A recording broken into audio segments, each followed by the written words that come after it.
Panorama group, जो सोचता है वो करता है। 2024 के चुनाव में भारतीय जनता पार्टी को टक्कर देगी आईएनडीआईए गठबंधन या भस जाएगी, इस बात को लेकर के अब चर्चाएं तेज हो गई हैं।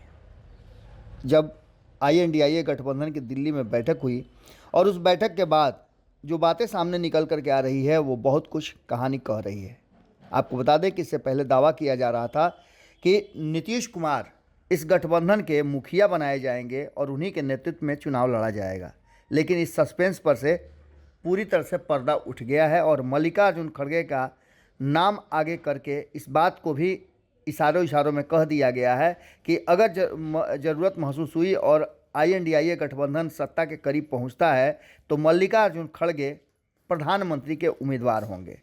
दिल्ली में अरविंद केजरीवाल ने भी समर्थन कर दिया और ममता बनर्जी ने इस नाम को आगे किया। अब ऐसी स्थिति में नीतीश कुमार और राष्ट्रीय जनता दल के सुप्रीमो लालू प्रसाद यादव नाराज हैं, ये बातें कही जा रही है। नाराज हैं या नहीं हैं, दोनों नाराज हैं या एक नाराज हैं, या इसके पीछे की भी कोई रणनीति है, इन सारी बातों को लेकर के चर्चाएं शुरू हो चुकी हैं। लेकिन अब जनता दल यूनाइटेड ने 29 दिसंबर को एक राष्ट्रीय कार्यकारिणी की बैठक बुलाई थी, जैसा कि आप पहले से जानते हैं।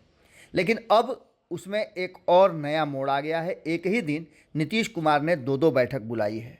नीतीश कुमार ने राष्ट्रीय परिषद के बैठक बुलाए जाने की भी बातें कह दी है। राष्ट्रीय परिषद की बैठक बुलाने का मायने क्या होता है हम आपको बताते हैं, लेकिन उससे पहले आपको बता दें कि दिल्ली में जनता दल यूनाइटेड अगले सप्ताह यानी 29 दिसंबर को राष्ट्रीय कार्यकारिणी एवं राष्ट्रीय परिषद की बैठक बुलाई है। पहले से ये प्रस्तावित था राष्ट्रीय कार्यकारिणी की बैठक, लेकिन इस मीटिंग के बाद 29 दिसंबर को राष्ट्रीय परिषद की बैठक भी बुलाई गई है। आपको बता दें कि राष्ट्रीय परिषद की बैठक जब हुई है तब तक कोई नया बात सामने आया है। जनता दल यूनाइटेड के राष्ट्रीय परिषद में 250 सदस्य हैं और इन सदस्यों को जब जुटाया जाता है तो नीतीश कुमार और जनता दल यूनाइटेड कोई बड़ा फैसला लेती है, और ये बड़ा फैसला सबसे शीर्ष पद पर जो व्यक्ति है उस व्यक्ति के बाहर जाने और नए के आने के फैसला को लिया जाता है। वैसे तो जनता दल यूनाइटेड बैठक की तारीख इंडिया गठबंधन की मीटिंग होने के पहले ही तय कर ली थी, मगर मंगलवार को जब मीटिंग समाप्त हुई उसके बाद से राष्ट्रीय परिषद की बैठक बुलाया जाना इस बात की तरफ इशारा कर रहा है कि नीतीश कुमार कोई बड़ा फैसला ले सकते हैं। पार्टी की ओर से अभी इस बात की कोई जानकारी नहीं दी गई है, लेकिन आपको बता दें कि राष्ट्रीय परिषद की जब बैठक हुई है तब पार्टी के अध्यक्ष पर गाज गिरी है।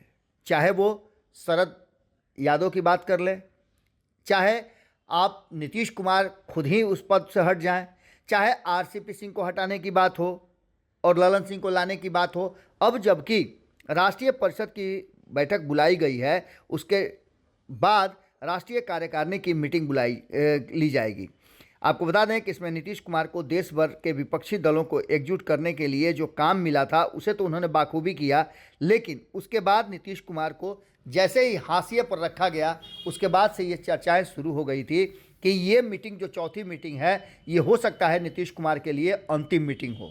29 तारीख का सबको इंतजार है, क्योंकि नीतीश कुमार ने जिस तरह से राष्ट्रीय कार्यकारिणी के तत्काल बाद या कहा जाए कि उससे ठीक पहले राष्ट्रीय परिषद की बैठक बुलाई है, उसमें बड़े फैसले होंगे और राष्ट्रीय कार्यकारिणी जो है उस पर अंतिम मुहर लगाएगी।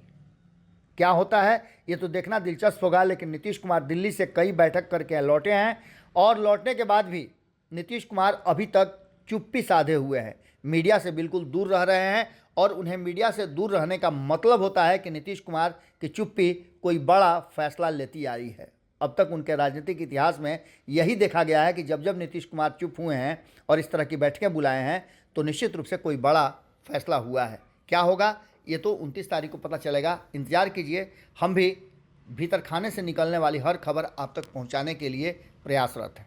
अगर ये वीडियो पसंद आई और वह बिहार के राजनीति और बिहारियत से सरोकार रखेनी तो सब्सक्राइब बटन दबा के चैनल के सब्सक्राइब कर ली। ओजे एगो घंटी बा, ओकरा बटन दबा देला से कुल सटीक और मारक खबर रुआ मुफ्त में मिल जाई। अगर रुआ पत्रकारिता के हमनी के नया प्रयोग में सहयोग कर चाहतानी तो ज्वाइन बटन दबा दी।